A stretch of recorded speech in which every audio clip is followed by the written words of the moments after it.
So a few weeks back, I got in a brand new fragrance and I started trying it out. I talked to you guys a little bit on like a first impression on my live stream about what it was about, did a short on it, and now I wanted to go through and do a full video talking about this one and another one that I've had for a bit that I haven't actually done a full review on.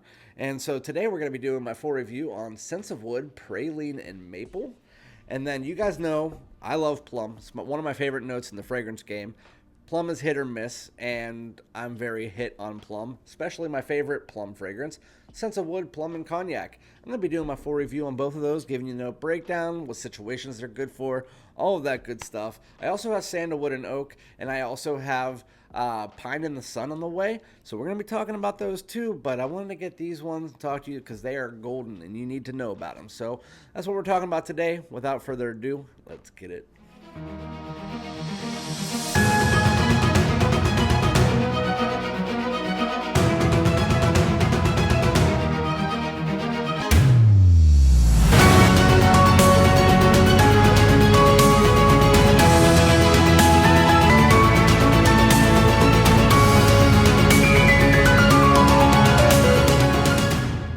What's good, my great smelling dudes? Welcome back to my channel. My name is Randy, aka Fragrance Dude, back at you with a review of a house that I've been diving deeper into lately. I started my journey off with them with the Plum and Cognac last year, where I got a decant of that, and I got a decant of Sandalwood and Oak, and now I own both of those bottles. I absolutely love the Sandalwood and Oak as well.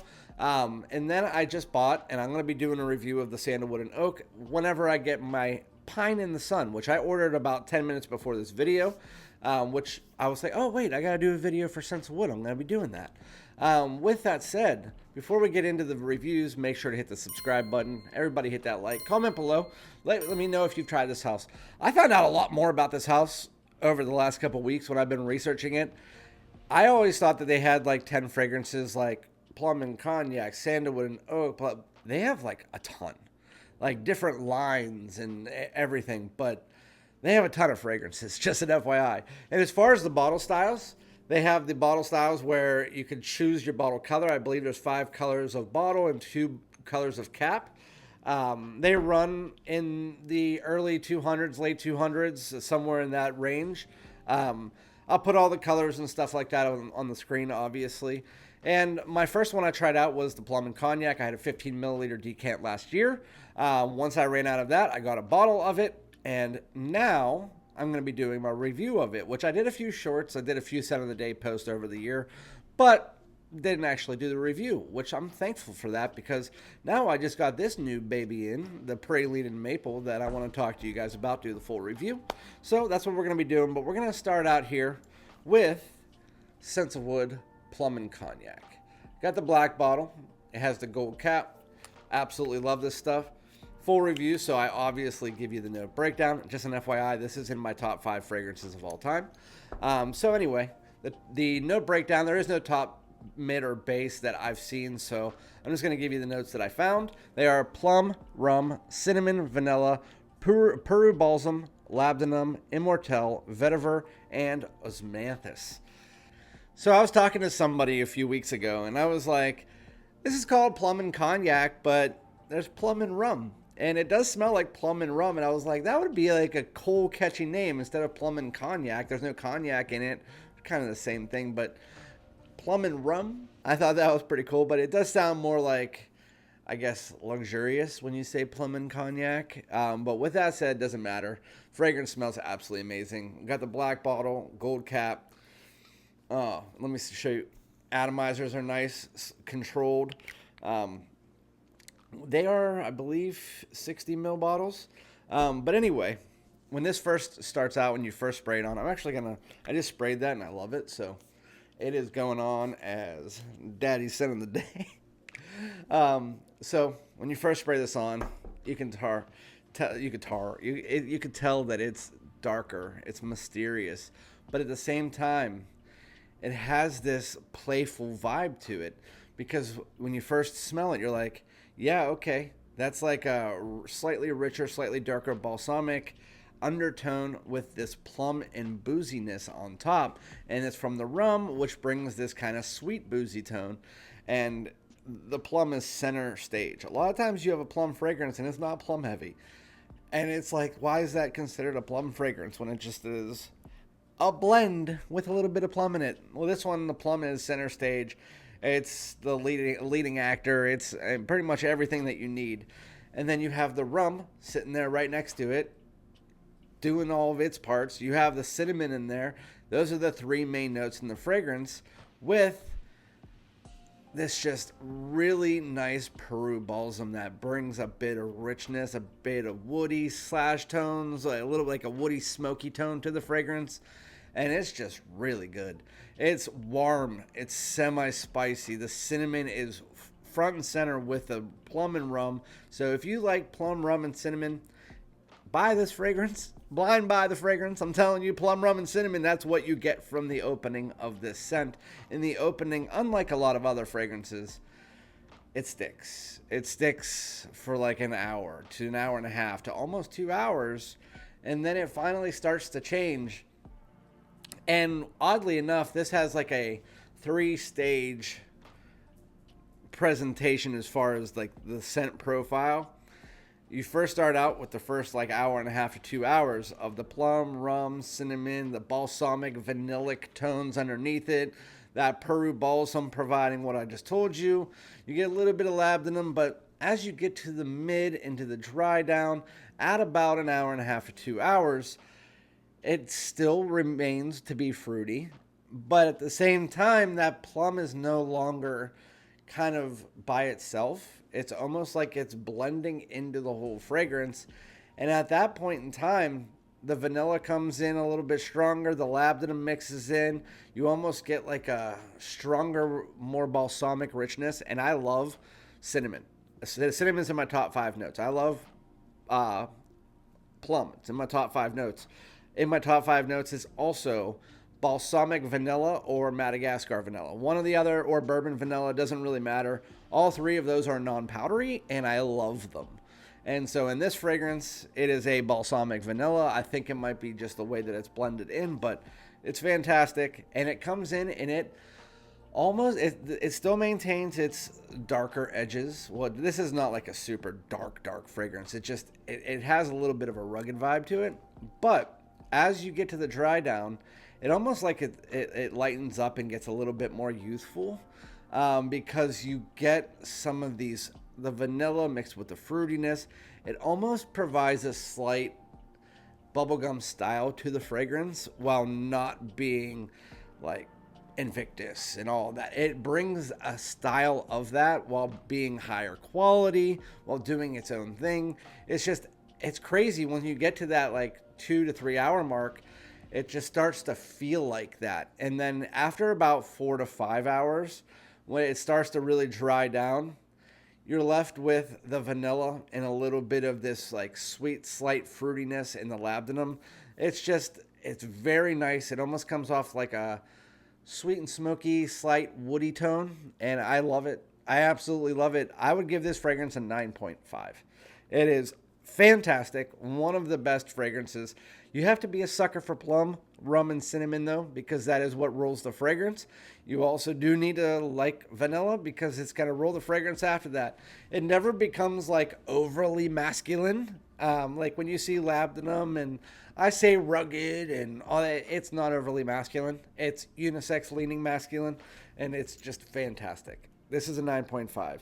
It could be worn in, I would say, fall, winter, spring. I would not wear it in the summer unless you're going out at night. I don't think you would have trouble with it, but it's absolutely phenomenal. One of the best blended fragrances in it. As far as the performance, for the first few hours, it does project above average. It's not like a heavy scent. Like right now, I just sprayed it on 5 times. My daughter's over there. She probably can't smell like, oh wow, that's overpowering. But once you get about 3 to 4 hours into the fragrance, it becomes more of a personal bubble. And then at about 5 to 6, it starts to sit down closer to the skin. And then you get about 7 to 8 hours. But I haven't worn it past that. But I do know, and I can say, I always tell you guys, when I get to 8 hours, most of the time I'm taking a shower or I'm washing it off or I'm not paying attention to the scent anymore. For people who are saying you get 10 plus hours, blah, blah, blah. I don't know how you know that unless you're like staying up 24 hours a day.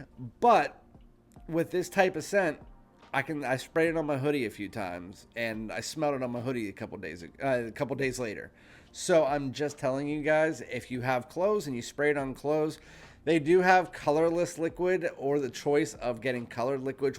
I don't understand why you would get colored liquid. I really don't understand that. But if you get the colorless, just spray it on your clothes. It'll last for a few days. And it's going to project above average for the first few hours, and then it's going to just be a moderate projector, and then it's just going to leave you smelling good for a few days. That's it. And it's going to smell great. So that is Plum and Cognac. It's fantastic. Now to the other style of bottle, which again, there's a bunch of different styles, but this is Praline and Maple, one of my newer pickups. This is the cream color with the gold top. I think they also have a black cap, but it just didn't look as good whenever I have this. But Praline and Maple, a lot of people compare it to replicas By the Fireplace. I don't like By the Fireplace, and I like this, just an FYI. So if anybody sees that on Fragrantica or Profumo, just an FYI, just ignore that and make your own decisions. So anyway, the note breakdown of this, again, no top, mid, base. They might have it on their site. If they do, I'll put it up. But what I got is chestnut, cedar, clove, Peru balsam, Gaiac wood, olibanum, black pepper, pink pepper, and patchouli. So again, we have the black pepper, we got the pink pepper, we got the Peru balsam. There's a lot of different notes, but there's also a lot of similarities in a lot of their fragrances because they have there's like the known quantity, like Amouage has their DNA. There's a known quantity for this one as well, especially for their warmer scents. I haven't got into the fresh scents yet, which I will get into soon.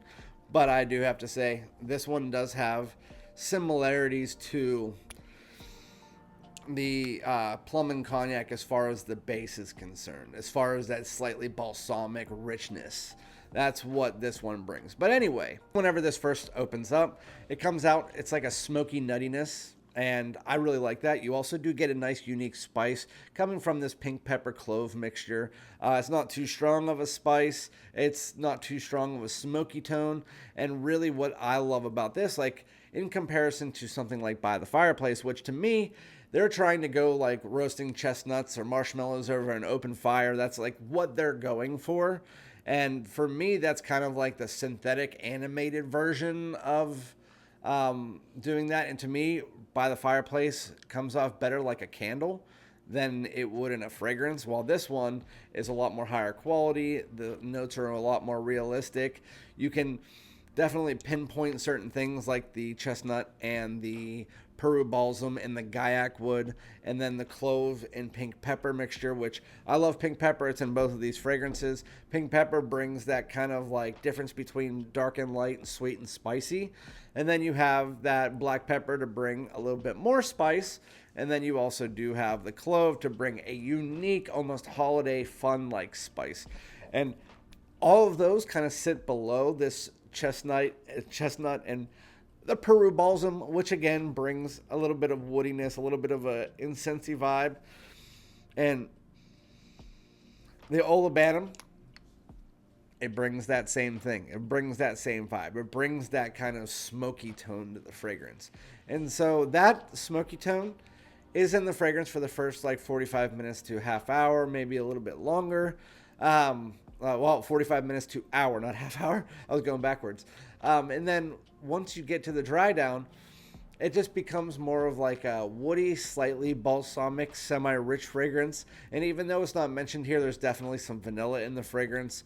And at that point in time, again, it is still unisex, leaning masculine, but this one leans a little bit heavier on the masculine tone because of that olibanum, because of the Peru balsam, because of the woody tones being more prominent, more high quality.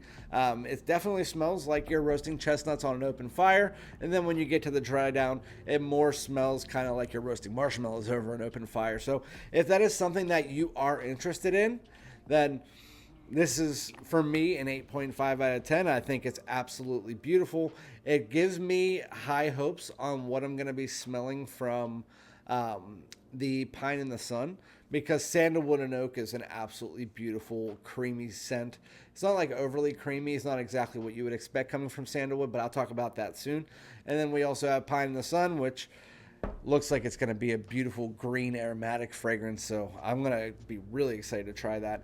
As far as the performance, this is really right on par with the Plum and Cognac. Very, very similar style. Again, I wore it to about 8 hours. If anything, this one was a little bit lighter when you got to the dry down, but they're pretty much in the same stance, is that if you spray it on clothes, you're going to get days. If you're on skin, you're probably going to get 7 to 8 hours of actually noticeable projection, with it not being any heavier than Plum and Cognac. But if you guys do have any other questions about the bottles, about the scents, or anything like that, let me know in the comments below. And again, I will be back with another one. Thank you guys so much for tuning in. I'll be back. Peace.